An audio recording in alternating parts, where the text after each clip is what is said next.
Дайте пацанам посчитать потери. Суммы нули погибают на сцене. Снова один прогуляюсь без тени.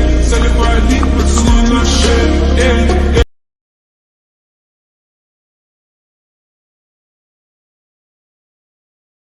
Guys ഇക്കെപ്പോഴാ ബോധം വന്നു. നമുക്കെന്താ ഹളുക്കിന്റെ രൂപത്തിലൊക്കെ ആയിരുന്നു സോംബി കടിച്ചിട്ടായിരിക്കോ? ഇക്കെന്താ ഇങ്ങനെ ആവാൻ കാരണം? ബാക്കിയുള്ളവർക്ക് ചെറിയ സോംബികളാണല്ലോ.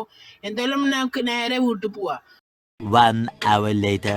അപ്പൊ നമ്മള് വീട്ടിലെത്തിയിട്ടുണ്ട്. ചെറുതായിട്ട് സൂര്യനൊക്കെ വരാൻ തുടങ്ങിയിട്ടുണ്ട്. സോംബി വൈറസ് തീരാനായി വന്നു. നമുക്ക് എന്തായാലും സോംബി കയറാണ്ടിരിക്കാൻ നമുക്ക് ഒരു കമ്പി വയ്ക്കണം. ആ സോംബി പറഞ്ഞ് നാവിട്ടില്ല, അപ്പോഴേക്ക് സോംബി കയറാൻ തുടങ്ങി. നമുക്ക് വരെ തെളിച്ചു. നമുക്കിപ്പോ ഹളുക്കിന്റെ പവർ ഉണ്ടല്ലോ, അതുകൊണ്ടാണല്ലോ തെളിച്ചു പോകണല്ലോ. അമ്മ എന്തായാലും ഇഞ്ചാലി പവറാണല്ലോ. അപ്പൊ എന്തായാലും നമ്മൾ ഒരു കമ്പി കൊണ്ട് വെച്ചിട്ടുണ്ട്. നമുക്ക് ഒരെണ്ണം കിട്ടിയിട്ടാണ് തോന്നുന്നു.